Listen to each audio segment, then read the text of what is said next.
Ready. Play.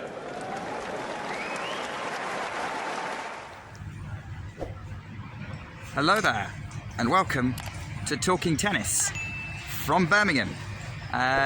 Plays ended for the day. We had about Harriet Dart finishing up her match a little while ago. Headlines from today: Barbora Krejcikova getting her grass court campaign off to really good start for her. She's going to be starting to build some momentum on the surface.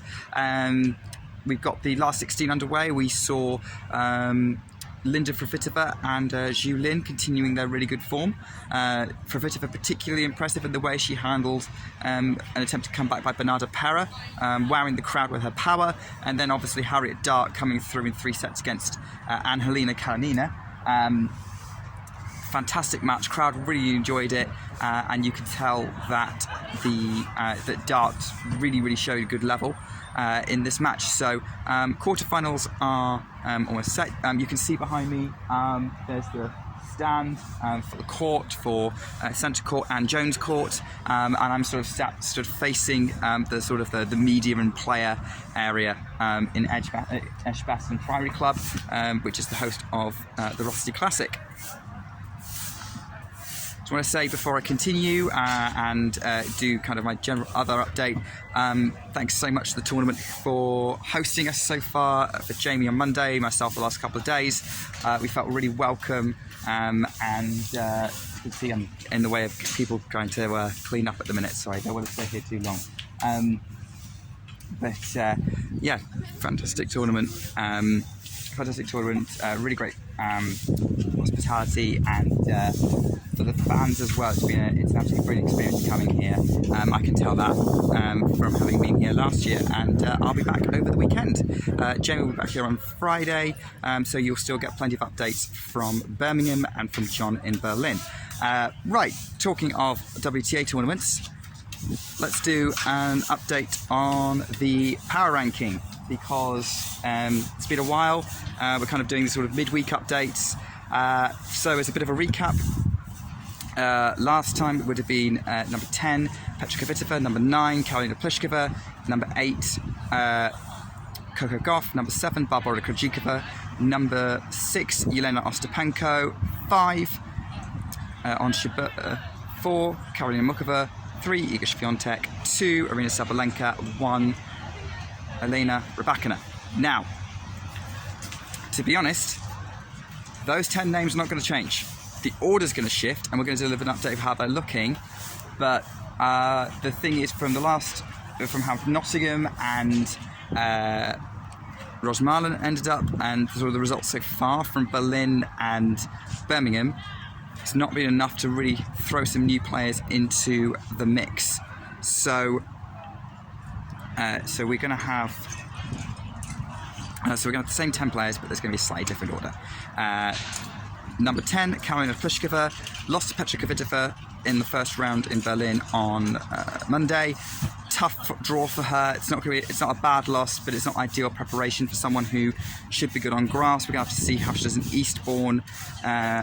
Probably vulnerable to dropping out of this group, but the thing is, with her grass court pedigree in Wimbledon history, you can't counter out for a strong run at SW19. So let's keep an eye on how she's doing. Number 9, despite the fact she had a good start today, Barbora Krejcikova, just because it was a little bit scrappy at points during her win over.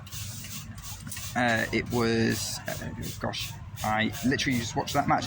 Barbora Krejcikova, a little bit scrappy in her win over Kristina Buxa. Overall better, but was making some unforced errors, maybe due to the rustiness having gone out in the first round of Roland Garros.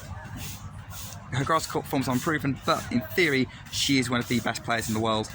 Let's keep an eye on how she's doing. Again, she's had a great start in Birmingham.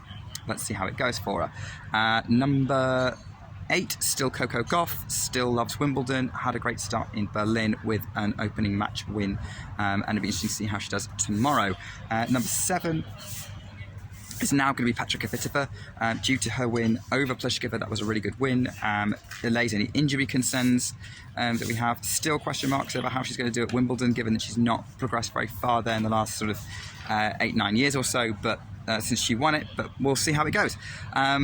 Number 6, Elena Ostapenko, looked very, very good yesterday when she beat Linda Noskova.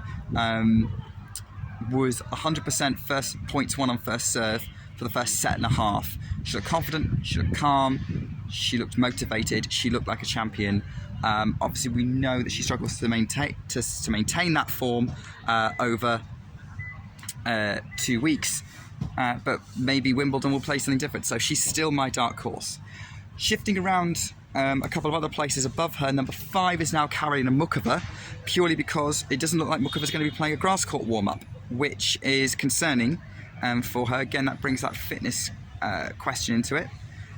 We're hoping everything's okay, hoping she's going to do well at Wimbledon, because she absolutely loves grass, and if she's firing, we could see her get past the quarterfinals for the first time, and I would not be surprised. Definitely one to watch. Number 4, Ons Jabeur. Not going any higher up, she could have done, but that loss to Julie Niemeyer today in Berlin was a tough one.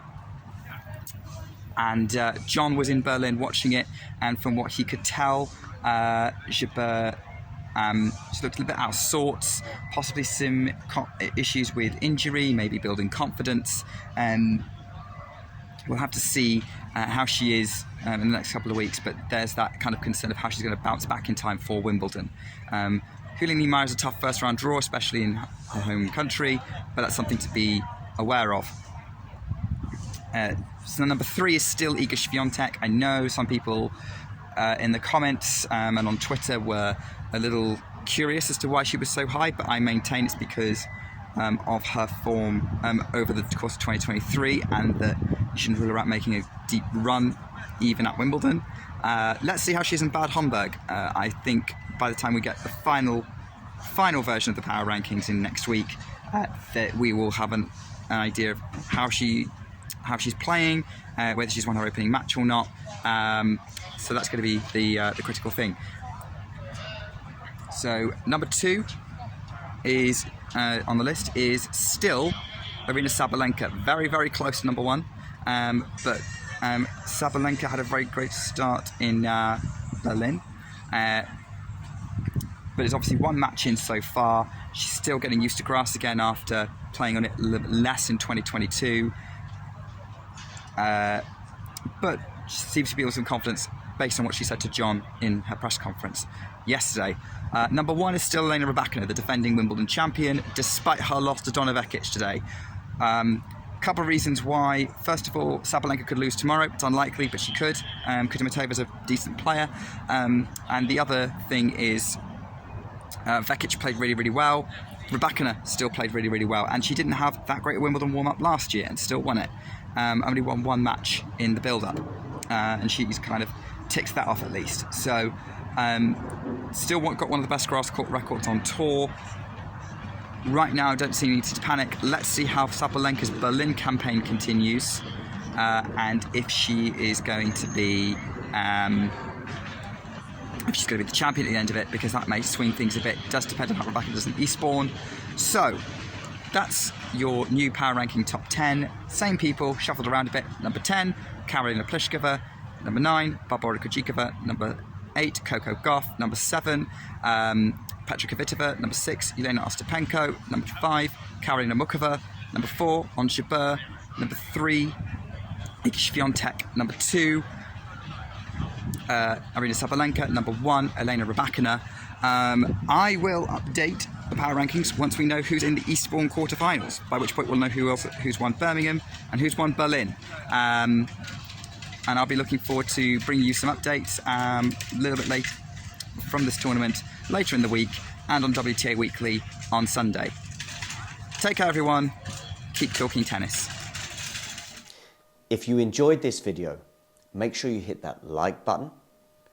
Don't forget to subscribe and click that notification bell so you don't miss out on all things tennis.